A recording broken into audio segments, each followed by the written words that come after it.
Hello students, आप सभी का एक बार फिर से बहुत बहुत स्वागत है। मैं हूं आरपी यादव। आज अपन इस सीरीज में बात करने वाले हैं ग्रीन रिवोल्यूशन के बारे में। तो करंट अफेयर्स, जैसा कि अपन स्टेप बाय स्टेप ऑलमोस्ट जो करंट अफेयर्स हैं उसको कंप्लीट करते हुए चल रहे हैं। तो आज इस वीडियो में जो आपका करंट अफेयर्स है या जो आपकी स्कीम्स हैं उनसे रिलेटेड टॉपिक डिस्कस करने जा रहे हैं और आज अपन बात करने वाले हैं आपके ग्रीन रिवोल्यूशन टॉपिक पे। ठीक है, तो जैसा कि एग्रीकल्चर स्टूडेंट्स ऑलमोस्ट जो आपका ग्रीन रिवोल्यूशन है उसके बारे में जानते हैं, लेकिन उसको एक सिस्टमेटिक तरीके से समझना और आपके एग्जाम पॉइंट ऑफ व्यू से किस प्रकार से वो इंपॉर्टेंट है, ये अपन आज बात करने वाले हैं। तो ग्रीन रिवोल्यूशन नाम से स्पष्ट हो रहा है कि आपके जो ग्रीन प्लांट्स हैं उनकी ग्रोथ ज़्यादा से ज़्यादा हो या किस प्रकार से उनकी ग्रोथ को बढ़ाया जा सकता है, क्या क्या ऐसी चीज़ें अपन यूज़ कर सकते हैं, इसको फोकस करते हुए आपकी बढ़ती हुई जनसंख्या और उसको भोजन की जो व्यवस्था है वो प्राप्त करवाने के लिए या जो फूड की सिक्योरिटी है उसको देखते हुए आपकी जो स्कीम है या ग्रीन रिवोल्यूशन है उसका जन्म हुआ है। ठीक है, तो जिस टाइम पे भारत में फूड जो है यानी कि सीरियल क्रॉप्स हैं उनकी अवेलेबिलिटी इतनी नहीं थी कि वो उस सिचुएशन में जो प्रेजेंट पॉपुलेशन है उसको फीड करवा सके। ठीक है, तो इन कमियों को देखते हुए कुछ इस प्रकार के उद्देश्य रखे जिसकी हेल्प से या उन उद्देश्यों को पूरा किया जाना है, उसके लिए बेसिकली क्या क्या इनपुट्स अपन यूज़ करेंगे ताकि आपका जो इंडिया है या उस इंडिया की जो कंडीशन है वो फूड सिक्योरिटी या फूड की जो सिक्योरिटी है वो प्रॉपरली हो सके। इसके लिए बेसिकली उन्होंने एक मॉडल डिज़ाइन किया और उस मॉडल के बारे में अपन पढ़ने वाले हैं जिसका नाम है ग्रीन रिवोल्यूशन। ठीक है, तो ग्रीन रिवोल्यूशन एक इस प्रकार का परिवर्तन है, अपन कह सकते हैं कि एग्रीकल्चर में जो शुरुआत है एक किसी चीज़ की एक साइंटिफिक मैनर में एक प्रोडक्शन लेने की एक शुरुआत अपन कह सकते हैं इसको।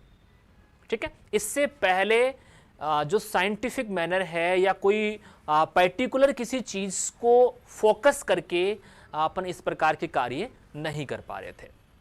ठीक है, तो सबसे पहले अपन बात करते हैं कि ग्रीन रिवोल्यूशन है क्या। ठीक है, तो ये उस टाइम पीरियड की बात कर रहे हैं जिस टाइम पे आपका एग्रीकल्चर प्रोडक्शन काफ़ी कम था और बढ़ती हुई जनसंख्या जो है उसका स्तर इस प्रकार से था कि आने वाले टाइम में जो है फूड की सप्लाई करना भी पॉसिबल नहीं दिख पा रहा था। तो उस कमियों को देखते हुए कुछ एडवांस चेंजेस किए गए और जिसका मेन मकसद यही रखा गया कि इंडिया को फूड की सिक्योरिटी प्रोवाइड करवाना। ठीक है, The Green Revolution was period when the productivity of global agriculture increased drastically as a result of new advance। तो एग्रीकल्चर सेक्टर में जो डेवलपमेंट है उसकी शुरुआत बोल सकते हैं या प्रोडक्टिविटी जो स्तर है उसको बढ़ाने का सबसे पहला कदम बोल सकते हैं। During this period new chemical fertilisers and pesticide were created. तो इसका अचीवमेंट करने के लिए या जो इल्ड है उसको बढ़ाने के लिए क्या इनपुट यूज़ किया जाए, इनपुट क्या यूज़ करें या ऐसी क्या चीज़ यूज़ करें जिसके रिजल्ट से प्रोडक्शन को बढ़ाया जा सके या प्रोडक्टिविटी बढ़ाई जा सके। तो दो विकल्प सामने निकल के आए, एक केमिकल फर्टिलाइजर्स और दूसरे पेस्टिसाइड। यानी कि उन्होंने सोचा, साइंटिफिकली सोचा कि जो भी क्रॉप अपन ग्रो कर रहे हैं अगर उसको अच्छा फीड करवाएंगे, अच्छा बोले तो उनको न्यूट्रिएंट अगर सफिशिएंट अमाउंट में प्रोवाइड करवाएंगे तो उसके इफेक्ट किस पे पड़ेंगे, सीधे यील्ड पे पड़ेंगे। तो एक तो यील्ड ऐसे बढ़ सकती है। दूसरा अपन बात करें, दूसरा उन्होंने सोचा कि जो भी आपके क्रॉप्स हैं उनमें कई प्रकार के जो इंसेक्ट हैं, पेस्ट हैं, डिजीजेज हैं, वीड प्लांट है, उनकी वजह से यील्ड क्या हो जाता है, रिड्यूस हो जाता है। तो उन फैक्टर को कैसे अवॉइड किया जाए उनके लिए वेरियस काइंड के पेस्टिसाइड है उनकी व्यवस्था की। ठीक है, the chemical fertiliser made is possible to supply crops with extra nutrient and therefore increase yield. जैसा कि अपन ने बात की कि न्यूट्रिएंट अगर एक्स्ट्रा फीड करेंगे तो उससे इंक्रीज जो होगा वो उसका यील्ड होगा। ठीक है, the newly developed pesticide control weeds dried off kills insect and prevented disease which also result in higher productivity. और ये सारे रिजल्ट ओवरऑल किसको बढ़ाते हैं? क्रॉप की प्रोडक्टिविटी को बढ़ाते हैं। ओके, तो इस चीज को देखते हुए ही उन्होंने ग्रीन रिवॉल्यूशन की एक योजना नीति, एक स्ट्रेटेजी है वो तैयार की गई। ठीक, चलिए आगे इस जो आपका ग्रीन रिवॉल्यूशन है उसको एक अदर नेम से भी जाना जाता है। ठीक है, इसको एक अदर नेम से भी जाना जाता है, इसको बोलते हैं सीड वाटर। यानी कि एक तो इफिशिएंटली जो अपन सीड ले रहे हैं वो हाई क्वालिटेड लेंगे, और यहाँ पे इसका जन्म हुआ वो है आपकी हाई क्वालिटेड या हाई यील्डिंग वेराइटियाँ। दूसरा वाटर, तो वाटर की अवेलेबिलिटी बढ़ाने के लिए वाटर की जो सप्लाई है उसको इफिशिएंटली करने के लिए जो इरिगेशन फैसिलिटी है उनको क्रिएट किया गया। न्यूट्रिएंट प्रोवाइड करवाने के लिए यहाँ पे फर्टिलाइजर्स ऐड किए गए, डिजीज वगैरह, इंसेक्ट वगैरह, या फिर अपन बात करें जो वेरियस काइंड ऑफ वीड हैं उनको कंट्रोल करने के लिए पेस्टिसाइड यूज किए गए, और इनको जो यूज किया गया एक टेक्नोलॉजिकल मैनर में। तो इस स्कीम को अपन seed water fertiliser pesticide technology scheme भी बोलते हैं। ठीक है, तो इसमें जो यूज कर रहे हैं वो हाई यील्डिंग जो वेराइटी है यानी कि सीड यूज कर रहे हैं। इसी प्रकार से अपन बात करें वाटर ज्यादा यूज कर रहे हैं। ओके, फर्टिलाइजर है, पेस्टिसाइड है, और साथ ही टेक्नोलॉजी, इसका यूटिलाइजेशन करते हुए आपका प्रोडक्शन किस प्रकार से बढ़ाया जा सके इस पे फोकस किया गया। In 1965 the government of Mrs Indira Gandhi decide to take a major step of agriculture condition. और 1965 में जो इंदिरा गांधी हैं उन्होंने ये डिसाइड किया कि एग्रीकल्चर जो है उसमें कुछ चेंजेस करना पड़ेगा, नहीं तो जो प्रोडक्शन है वो प्रेजेंट जो पॉपुलेशन है उसको फूड सप्लाई नहीं करवा पाएगा या उसके लिए सफिशिएंट नहीं होगा। Thus, Green Revolution was applied to the period of 1967 to 1978, basically in parts of Punjab and Haryana. तो उन्होंने ये विकल्प देखा कि आपका जो ग्रीन रिवोल्यूशन है वो बेसिकली अप्लाई करना पड़ेगा, और उसके लिए उन्होंने डिसाइड किया गया कि 1967 से लेके 1978 का जो पीरियड है उसमें कुछ पार्ट्स जो आपके पंजाब और हरियाणा है उसमें इस प्रकार की जो चेंजेज है वो करके एक बार देखते हैं। ठीक है, at this stage the green revolution was concerned only with wheat and rice. और यहां पे अपन बात कर रहे हैं कि ग्रीन रिवोल्यूशन में जो मेनली फोकस किया गया वो केवल और केवल राइस और व्हीट पे किया गया, बिकॉज फूड मटेरियल में, या अपन कह सकते हैं जो फूड ग्रेन है उसके रूप में मुख्य रूप से जो आपका राइस और व्हीट ही मैक्सिमम जो है एरिया के जो पीपल है उनका फूड मटेरियल है।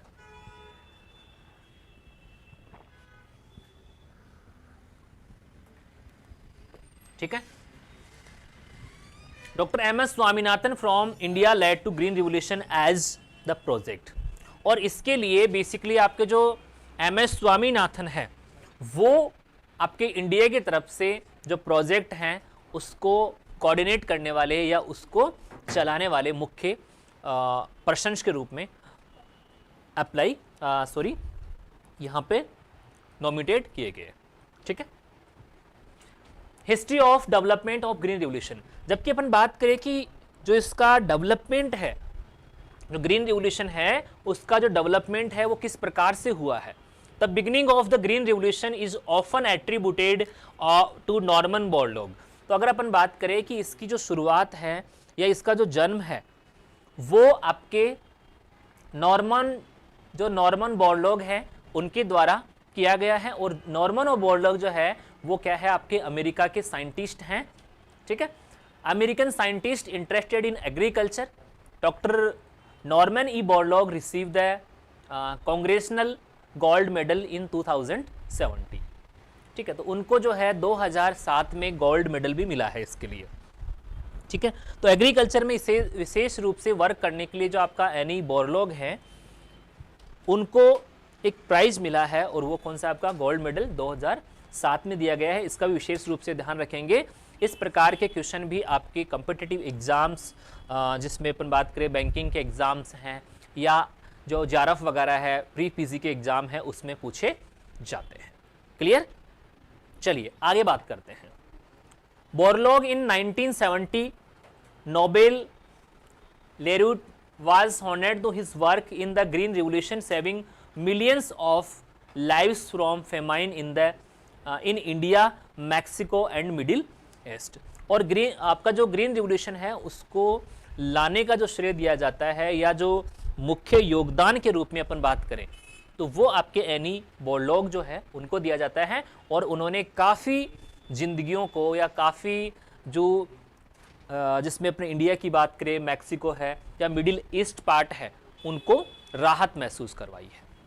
ठीक है, नहीं तो क्या होता, फेमाइन यानी कि अकाल की कंडीशन भी हो सकती थी। ठीक है, तो इन्हीं को जो है वो आपके इसका जो जन्मदाता है वो बोला जाता है। ठीक है, चलिए नेक्स्ट बात करें ट्रेडिशनल वेज ऑफ फार्मिंग। अब देख रहे हैं कि जो ट्रेडिशनल वे है या अपन कह सकते हैं कि इससे पहले जो आपका 1965 है, इससे पहले जो अपन ट्रेडिशनल एग्रीकल्चर कर रहे थे तो उससे सफिशिएंट अमाउंट में फूड मटेरियल या जो फूड ग्रेन्स हैं वो प्रोड्यूस नहीं कर पा रहे थे। ठीक है, जिसमें अपन बात कर रहे हैं कि जो सोविंग वगैरह है उस पर प्रॉपरली फोकस नहीं था। इसी प्रकार से जो थ्रेसिंग वगैरह है उसकी प्रॉपर फैसिलिटी नहीं थी। साथ ही हार्वेस्टिंग का जो टेक्निक्स हैं, फर्टिलाइजर एप्लीकेशन है, वो काफ़ी कम मात्रा में किया जाता था। ठीक है, तो यहाँ पे ये जो ट्रेडिशनल आपका वे हैं इसमें किस प्रकार से परिवर्तन किए गए, इसमें जो परिवर्तन किए गए जिसमें मुख्य रूप से इनपुट से लेके जो अपन इनपुट यूज़ करते हैं उससे लेके उसका जो फाइनल अपन इल्ड जो ले रहे हैं तब तक किस प्रकार से मैनेजमेंट किया जाना है, ये सारी चीज़ें उसमें चेंज की गई ताकि हायर जो प्रोडक्टिविटी है वो की जा सके। ठीक है, तो ट्रेडिशनल जो आपका फार्मिंग का जो तरीका है उसको बदलते हुए, उसमें परिवर्तन करते हुए किस प्रकार से फार्मिंग बढ़ा सकते हैं इस पे फोकस किया गया।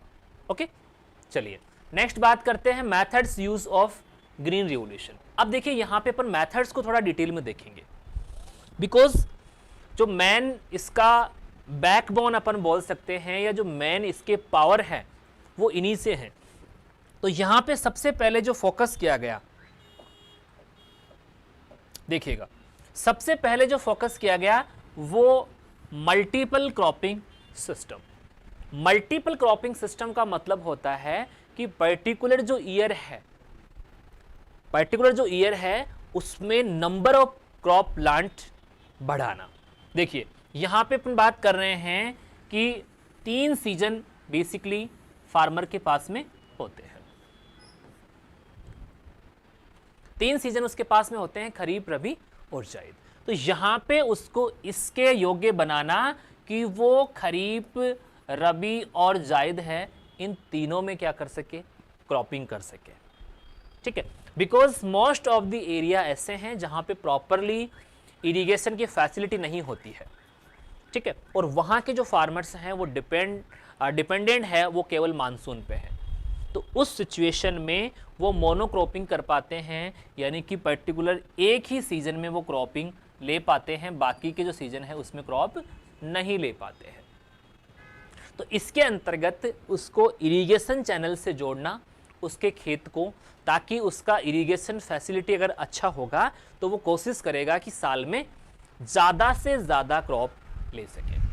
ठीक है, साथ ही यहाँ पे अपन बात कर रहे हैं कि कोई भी पर्टिकुलर फार्मर है वो मैक्सिमम 3 क्रॉप ले सकता है या 2 क्रॉप ले सकता है, बिकॉज जो क्रॉप का मैचुरेशन टाइम है या जो क्रॉप का ड्यूरेशन है वो काफ़ी लॉन्ग होता है। इसलिए उन्होंने एक विकल्प सोचा और वो बनाई उन्होंने शॉर्ट ड्यूरेशन वेराइटी।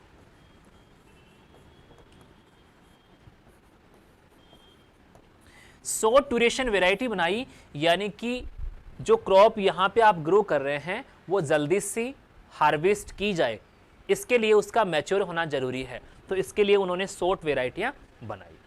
ओके, दूसरा अपन बात कर रहे हैं शॉर्ट वेराइटियां, शॉर्ट ड्यूरेशन वेराइटियां बनाने के साथ साथ उन्होंने क्रॉपिंग का जो इंटेंसिफिकेशन किया,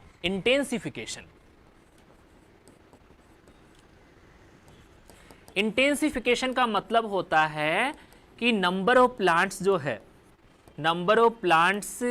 जो है वो पर यूनिट एरिया ज्यादा यूज करना।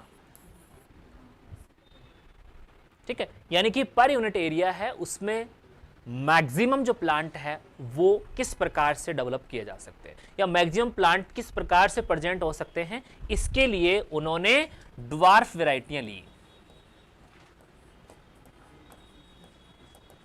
ठीक है, ड्वार्फ वैरायटियों को यूटिलाइज किया या यूज किया गया बिकॉज यहां पे पर यूनिट जो ज्यादा प्लांट तभी जो है एग्जिबिट हो सकते हैं जब प्लांट की हाइट कम हो। बिकॉज अगर अपन टॉल प्लांट लेंगे तो वो लॉजिंग हो जाएगी क्रॉप की और आपका प्रोडक्शन घट जाएगा। इसलिए उन्होंने इंटेंसिफिकेशन यानी कि इंटेंसिटी बढ़ाने के लिए जो पर ईयर है ज्यादा से ज्यादा क्रॉप ग्रो करें और जो क्रॉप ग्रो कर रहे हैं उनके पर यूनिट एरिया में ज्यादा से ज्यादा प्लांट्स हो, इसके लिए उन्होंने ड्वार्फ वेराइटियां ली। ठीक है, और ड्वार्फ वेराइटियों के साथ साथ इनकी जो प्रोडक्टिविटी पर यूनिट बढ़ाने के लिए उन्होंने हाई यील्डिंग वेराइटियों को भी यूज किया गया। उन्होंने हाई यील्डिंग वेराइटियों को यूज किया ताकि पर यूनिट एरिया ज्यादा से ज्यादा प्रोडक्शन अचीव किया जा सके। क्लियर?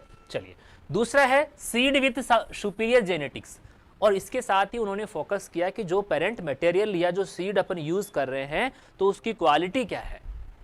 बिकॉज कोई जेनेटिकली हाई क्वालिटेड सीड है तो उसकी इल्ड है वो भी क्या होगी, ज्यादा होगी। तो उन्होंने जो सुपीरियर जेनेटिक्स सीड है या हाई क्वालिटेड सीड है वो यूज किए।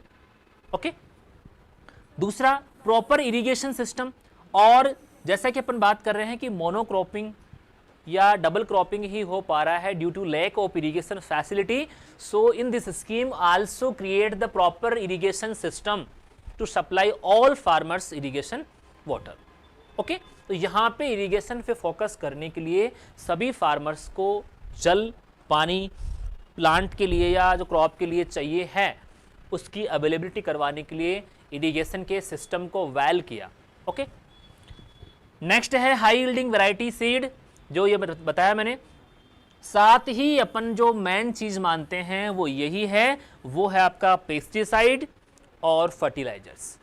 Because number of per unit जो प्लांट्स अपन बढ़ाएंगे तो उनको मोर न्यूट्रिएंट की आवश्यकता होगी, तो उन मोर न्यूट्रिएंट की आवश्यकता या उसको सफिशिएंट अमाउंट में अपन न्यूट्रिएंट कैसे प्रोवाइड करवा पाएंगे, इसके लिए बेसिकली आपका जो डोज ऑफ फर्टिलाइजर है वो बढ़ाना पड़ेगा।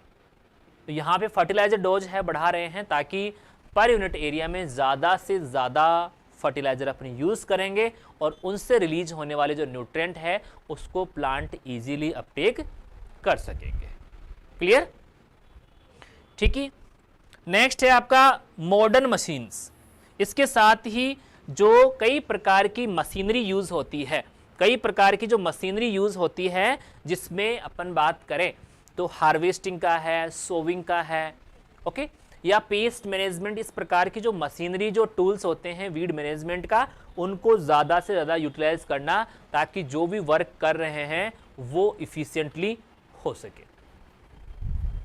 ठीक है, इसके साथ ही एक्सपेंशन ऑफ फार्मिंग एरियाज, इसके साथ ही फार्मिंग एरिया को बढ़ाने के लिए भी प्रयास किए गए। और फार्मिंग एरिया कब बढ़ेगा, जब आपके पास इनपुट की फैसिलिटी प्रॉपरली होगी। और इनपुट फैसिलिटी के रूप में अपन बात कर रहे हैं कि हाई क्वालिटेड सीड होने चाहिए, इसी प्रकार से इरिगेशन की प्रॉपर फैसिलिटी होनी चाहिए और आपके पास जो सोइल जो है वो भी फेवरेबल होनी चाहिए। ठीक है, तो इसमें मेनली है इस चीज पे फोकस किया गया। ठीक है, तो ये मेथड्स यूज करके अब देखिए इससे इफेक्ट क्या क्या रिकॉर्ड किए गए कि जिस प्रकार से अपन ने ये इनपुट यूज किए हैं या जिस चीज की कमी थी उस पॉइंट को फोकस करके उसकी पूर्ति करने के लिए अपन ने अलग अलग प्रकार की टेक्नोलॉजीज का यूज किया और उन टेक्नोलॉजी से क्या इफेक्ट आपके प्रोडक्टिविटी पे पड़ा या इसके इम्पैक्ट किस प्रकार से आए, तो उनकी अगर अपन बात करें तो सबसे पहले है इंक्रीज प्रोडक्शन, यानी कि इस प्रोडक्शन को है वो इंक्रीज किया गया। बिकॉज अगर अपन पर यूनिट एरिया में ज़्यादा से ज़्यादा प्लांट ग्रो करेंगे तो उनकी जो क्वांटिटी है, तो क्वांटिटी ऑटोमेटिकली क्या हो जाएगी, इंक्रीज हो जाएगी। और इसके इफेक्ट देखने को मिले कि आपने फर्टिलाइजर जो हाई डोज यूज़ किए हैं, इससे प्रोडक्शन बढ़ा है। ओके, दूसरा है आपका कैपिटलिस्टिक फार्मिंग, जो आपका रिटर्न है, ठीक है, पूंजी है, उसका भी काफ़ी बड़ा, इसमें भी काफ़ी इंक्रीजमेंट रिकॉर्ड किया गया। इसके साथ ही रूरल एरिया है, वहाँ पे एम्प्लॉयमेंट की जो अपॉर्चुनिटीज़ हैं वो भी क्रिएट हुई, ठीक है। इंपोर्ट ऑफ फूड ग्रेन्स, और जैसा कि जिस टाइम आपका जो इंडिया है वो मोस्ट ऑफ दी जो है फूड ग्रेन को इंपोर्ट कर रहा था, उसके स्थान पे उसको राहत महसूस हुई, उसकी जगह वो एक्सपोर्ट करने योग्य हुआ। डेवलपमेंट ऑफ इंडस्ट्रीज़, और इससे जो एग्रीकल्चर से रिलेटेड जो इंडस्ट्रीज़ हैं, जिसमें अपन बात करें कई प्रकार की फ्लावर मिल है या शुगर केन इंडस्ट्रीज़ हैं, ठीक है, टोबैको इंडस्ट्रीज़ हैं, तो इनको भी बढ़ावा मिला। इकोनॉमिक ग्रोथ और थिंकिंग ऑफ फार्मर्स, साथ ही जो फार्मर्स हैं उनकी इकोनॉमिक ग्रोथ हुई, उनका जो इकोनॉमिक स्टैंडर्ड है वो भी काफ़ी हद तक बढ़ा। और इसके साथ जो फार्मर की थिंकिंग है कि वो जो प्रोडक्शन को लेके जो चिंता उनकी थी, तो उस प्रकार की जो प्रॉब्लम्स हैं उनको सॉर्ट आउट किया गया, और फार्मर जो है उसको आत्मनिर्भर और कॉन्फिडेंशियल बनाया गया। इसके इफ़ेक्ट इस प्रकार से आए, लेकिन ये जो इफ़ेक्ट्स थे वो केवल प्रोडक्शन को लेके थे। इसके क्या क्या बैड इफ़ेक्ट जो अदर सेक्टर पे आए उनकी भी अपन बात आगे करने वाले हैं, ठीक है। चलिए,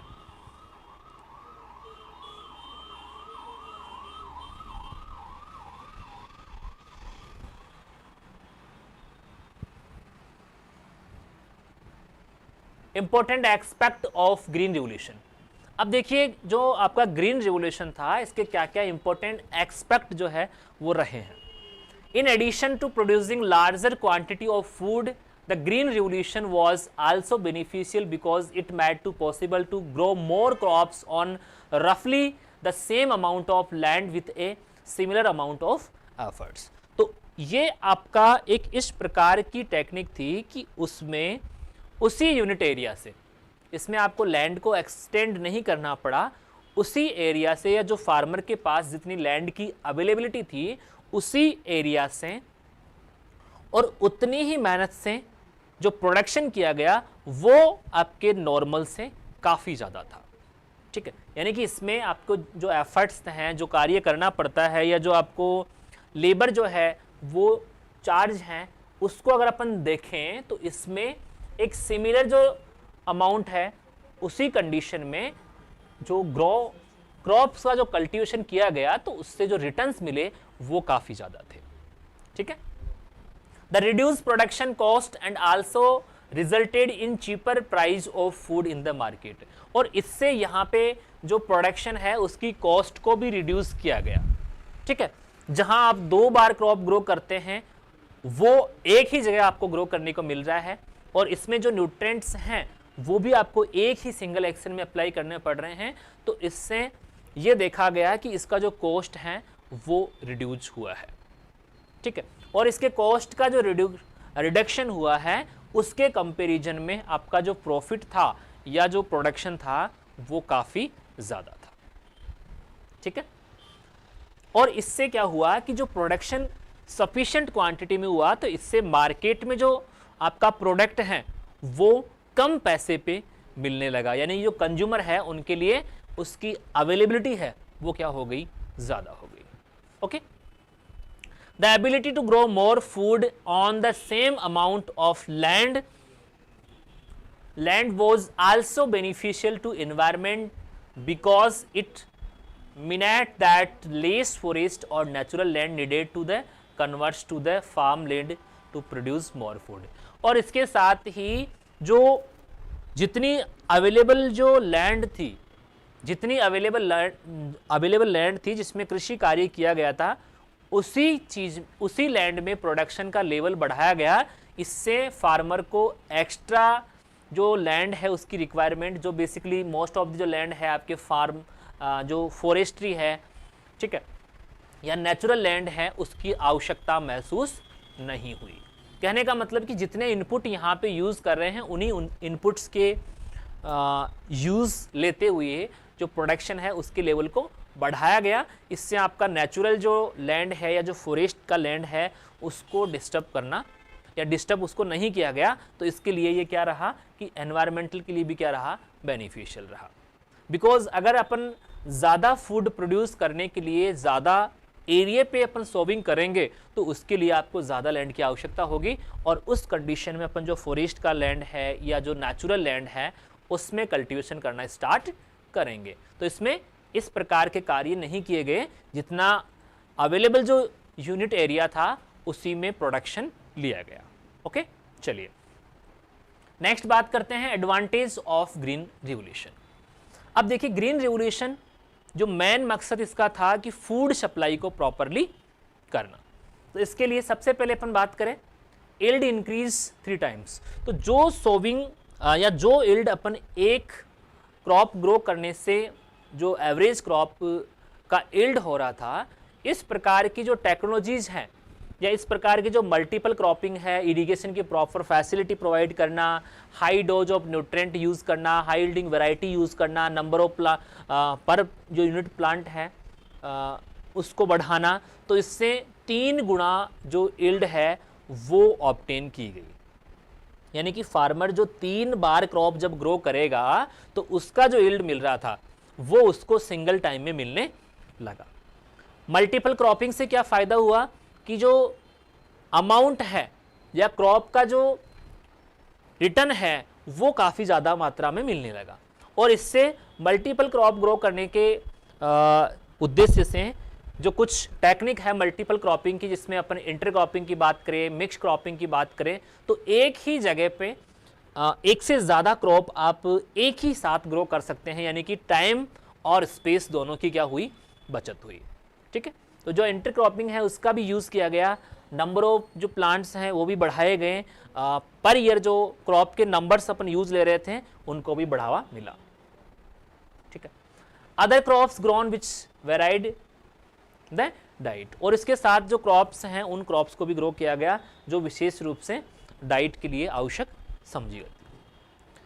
surplus to the sale is cities creating a profit improving the standard of living, और साथ ही जो ग्रामीण इलाकों में जो सब्सिस्टेंस फार्मिंग हो रहा था, जीवन निर्वाह के लिए जो खेती की जा रही थी, उस खेती को बदल के प्रोडक्शन के हिसाब से, या अपन बात कर रहे हैं कि प्रॉफिटेबल बनाने के लिए ये प्रयास किया गया, जिससे ज़्यादा अमाउंट में जो प्रोडक्ट है वो प्रोड्यूस होने लगा। तो इससे जो कुछ बचा हुआ माल है या जो सरप्लस है उसको मार्केट में फार्मर बेचने लगा। तो इस बेचे हुए माल से उसका जो प्रॉफिट है वो भी बढ़ने लगा, तो इससे उसकी जो लिविंग स्टैंडर्ड है उस पर भी इफेक्ट पॉजिटिव पड़ा। Okay, allows purchase of fertilisers, machinery ETC, और इसके साथ ही जो मशीनरी है या जो फर्टिलाइजर्स हैं, ठीक है, पेस्टिसाइड हैं, उनको भी उसके द्वारा परचेज किया जाने लगा, बिकॉज वो इस चीज़ के एबल हो गया। इंडिया बिकम सेल्फ सफिशिएंट इन फूड ग्रेन्स, और जैसा कि जब ये स्टार्ट नहीं हुआ था उस टाइम पे जो मोस्ट ऑफ द जो अनाज हैं, मोस्ट ऑफ द जो फूड ग्रेन्स हैं वो अमेरिका से इंपोर्ट कर रहा था। लेकिन जैसे जैसे ग्रीन रेवोल्यूशन कंटिन्यूसली चला और उसके इफेक्ट ये आए कि ये आपका जो कंट्री है वो सेल्फ सफिशिएंट या सेल्फ डिपेंडेंट, अगर अपन बात करें, वो फूड ग्रेन प्रोडक्शन में होने लगा। तो ये कुछ इसके एडवांटेज हुए। ठीक है, इश्यूज रिगार्डिंग ग्रीन रिवोल्यूशन। अब देखिए, अगर कोई चीज़ पॉजिटिवली वर्क करती है तो उसके कुछ नेगेटिव इम्पैक्ट जो है वो ज़रूर होते हैं, और उसी प्रकार के कुछ इश्यूज रहे जिनकी वजह से अपन बोल सकते हैं कि आपका जो ग्रीन रिवोल्यूशन है उसके जो ड्रॉबैक्स अगर अपन बोले ओके, या फिर अपन बोल सकते हैं कि इसकी कंप्लीटली जो है वो चांसेस 100% जो रिटर्न मिलना चाहिए वो क्यों नहीं मिल पाया।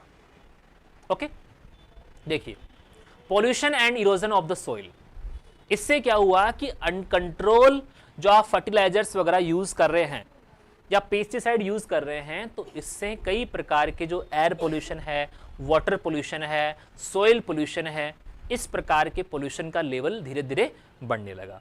और साथ ही अपन बात करें कुछ आपके जो पोटासिक फर्टिलाइजर्स होते हैं उसमें हैवी मेटल्स भी प्रेजेंट होते हैं, तो उन हैवी मेटल्स का जो डिपोजिशन है वो धीरे धीरे आपके जो कमोडिटीज हैं उनमें होने लगा, साथ ही सॉइल, वाटर, इन सभी में होने लगा। ठीक है, pollution of water, unemployment among uneducated farmer, और इससे जो सारा जो काम है वो मशीनरी से होने लगा, इससे फार्मर को जो रोजगार के साधन जो अवेलेबल थे तो वो धीरे धीरे क्या हो गया, घटने लगा, बिकॉज मोस्ट ऑफ द जो काम है वो मशीन से किया जाने लगा। तो मशीन का जो काम है वो एफिशिएंटली उसकी ज़्यादा होती है या उसमें कम टाइम लगता है, इस वजह से जो ऐसे फार्मर जो अनस्किल्ड थे, अनएजुकेटेड थे, उनको रोजगार की कमी महसूस होने लगी। ओके, डेडली डिजीज और इसी प्रकार से कई प्रकार के जो डिजीजेज हैं उनका अफेक्ट बढ़ा, जिसमें कैंसर वगैरह की बात करें, हार्ट अटैक है, इस प्रकार के। हार्मफुल फॉर फार्मर्स, और ये धीरे धीरे फार्मर्स के लिए क्या हो गया, हार्मफुल हो गया। कंजप्शन में भी एडवर्स, और इसका जो कंजप्शन है यानी कि इस प्रकार का जो फीड अपन तैयार कर रहे हैं, इस प्रकार का जो फूड ग्रेन्स जो तैयार कर रहे हैं, तो उसमें भी अपन बात करें कई प्रकार के जो टॉक्सिक केमिकल्स हैं उनकी प्रेजेंस पाई गई, या उसमें भी कई प्रकार के जो केमिकल्स हैं उनके रेजिड्यूज हैं वो पाए गए, जिससे आपका जो कंजप्शन है वो एडवर्स या इंजूरियस टू हेल्थ रिपोर्ट किया जाने लगा। ठीक है, लिमिटेशन ऑफ ग्रीन रिवोल्यूशन। अब देखिए जो ग्रीन रिवोल्यूशन है इसकी क्या क्या लिमिटेशंस हैं। इन लिमिटेशंस की बात करें, the green revolution how shower impressive but not a 100% success. ये यहाँ पे अपन बात कर रहे हैं कि ग्रीन रिवोल्यूशन है एक बहुत अच्छा कंसेप्ट है, एक बहुत अच्छा कंसेप्ट है, लेकिन 100% इसके सक्सेस पॉसिबल नहीं है। और ये अपन भी जानते हैं कि कोई भी चीज़ 100% आपको बेनिफिशियल इफेक्ट दे, इसकी कोई गारंटी नहीं है। तो एक अच्छा आपका कंसेप्ट था जिसमें आपके इंडिया को फूड का जो सिक्योरिटी है या फूड की जो अवेलेबिलिटी है या सफिशिएंट अमाउंट में जो फूड का प्रोडक्शन है उस लेवल तक ले जाया गया, लेकिन अपन कह सकते हैं कि ये पूर्ण रूप से 100% सक्सेस नहीं था। ठीक है, only Punjab and Haryana state sought based result of green revolution, और इसका मेनली जो इफेक्ट देखा गया वो पंजाब और हरियाणा के जो कंडीशन है या वहाँ की जो प्रोडक्शन है वहाँ पे देखा गया। बाकी अदर अपन सेक्टर्स की बात करें तो इस प्रकार का कोई अचीवमेंट रिकॉर्ड नहीं किया गया। ठीक है, the new farming techniques has given birth of serious pollution, drinking water causes cancer and other disease. और इसके साथ ही ये जो टेक्नोलॉजी इसमें यूज़ कर रहे हैं, इस प्रकार की जो टेक्नोलॉजीज यूज़ कर रहे हैं, तो उनके ये इम्पैक्ट देखे गए कि वो कई प्रकार की जो सीरियस डिजीजेज हैं या सीरियस जो रीजन है जो कैंसर वगैरह या और इस प्रकार के जो डिजीजेज हैं उनको इंड्यूस करते हैं, तो वो ड्रिंकिंग वाटर में प्रेजेंट पाए गए। ठीक है, at a recent Punjab university study found a high rate of genetic damage among farmers which was attributed to pesticide use. और पंजाब जो आपकी यूनिवर्सिटी है उन्होंने ये वहाँ पे रिसर्च करके ये पाया है कि मोस्ट ऑफ द जो जेनेटिक डैमेज हैं सभी फार्मर्स में, उसका रीजन आपके पेस्टिसाइड के हाई यूज से हैं। ठीक है, the new organic fertilisers, pesticides and chemicals are running in the soil. और इसके साथ ही जो आप यूज़ कर रहे हैं यहाँ पे इनपुट के रूप में, वो कहीं ना कहीं किसी ना किसी रूप में आपके फूड मटेरियल में भी प्रेजेंट होते हैं या ड्रिंकिंग वाटर में प्रेजेंट होके कई प्रकार के जो लाइफ के हैजार्ड्स हैं उनको क्रिएट कर रहे हैं। ठीक है, lead to unemployment and rural urban immigration. इसके साथ ही जो अनएम्प्लॉयमेंट है, बेरोजगारी है, उसको बढ़ाने में, बिकॉज मोस्ट ऑफ द जो काम है वो मशीनरी से हो रहा है, जिससे जो अनएम्प्लॉयमेंट है वो लगातार बढ़ रहा है।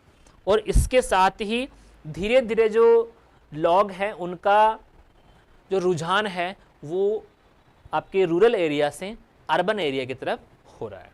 ठीक है, तो ये इसकी कुछ लिमिटेशंस हैं। अब देखिए यहाँ पे अपन इसके फेलियर होने के कुछ रीजंस को एक इस इमेज से समझ सकते हैं कि सीधा और सिंपल इसके क्या इम्पैक्ट सोइल पे या वाटर पे या जो वाटर रिसोर्सेज हैं या ह्यूमन हेल्थ पे या प्लांट्स पे किस प्रकार से पड़े होंगे। इसके लिए आपको सिंपली ये यहाँ पे दिखाया गया है, देखिएगा। सबसे पहले अपन बात कर रहे हैं कि जो भी अपन पेस्टिसाइड वगैरह यूज़ करते हैं तो इनके जो कंटामिनेशन है इस प्रकार देखे जा सकते हैं। अपन अप्लाई उसको सोइल पे कर रहे हैं, लेकिन सोइल में जो वाटर प्रेजेंट होता है, देखिएगा इस प्रकार से वाटर जो प्रेजेंट होता है तो ये कंटामिनेशन उस कंटामिनेटेड वाटर में चला जाता है। ओके, और उसके बाद में ये वाटर हैं उसको अपन जो अंडरग्राउंड वाटर है उसको अपन लिफ्टिंग करके कहाँ निकालते हैं, बाहर निकालते हैं, और इसको अपन ड्रिंकिंग के लिए यूज़ करते हैं।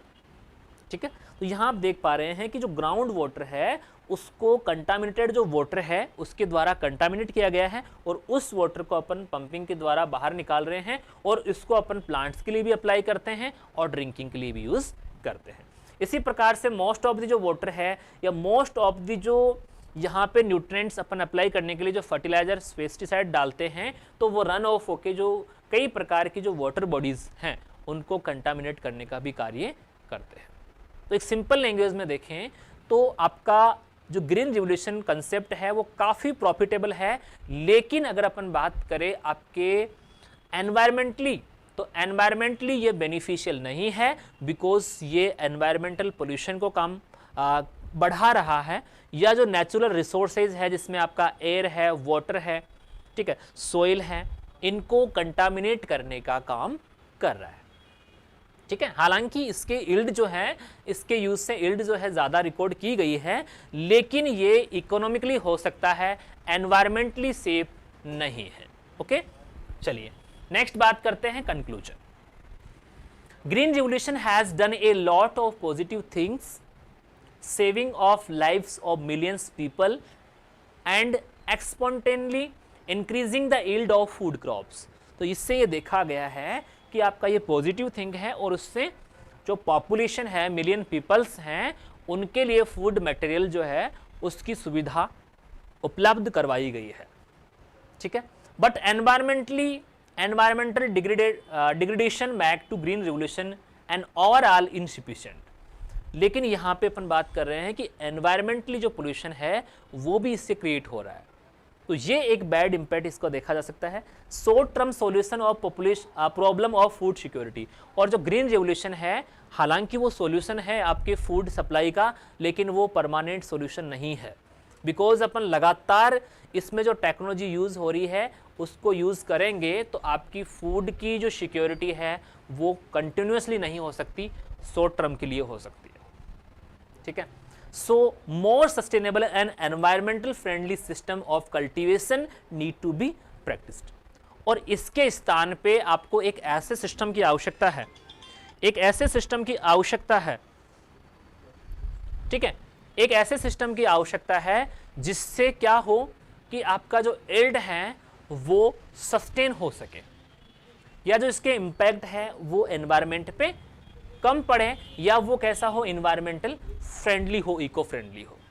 Okay, the world need to green revolution, इसके लिए आपको ग्रीन रिवोल्यूशन सेकंड की आवश्यकता है, which promise the to a feed of growing world population sustainably without compromising the needs of future generation. और इसके लिए एक ऐसा कंसेप्ट आपको चाहिए जो पॉपुलेशन जो जिस प्रकार से बढ़ रही है उसको फूड भी अवेलेबल करवा सके, और साथ ही आपके जो फ्यूचर की जो जनरेशन्स हैं उनके लिए या जो एनवायरनमेंट है उनके लिए एडवर्सली भी ना हो। इस प्रकार की व्यवस्था प्रणाली की आवश्यकता है, यानी कि आपको आवश्यकता है ग्रीन रिवोल्यूशन सेकंड की। क्लियर? चलिए need for second green revolution. अब देखिए ग्रीन रिवोल्यूशन सेकंड की आवश्यकता किस प्रकार से है।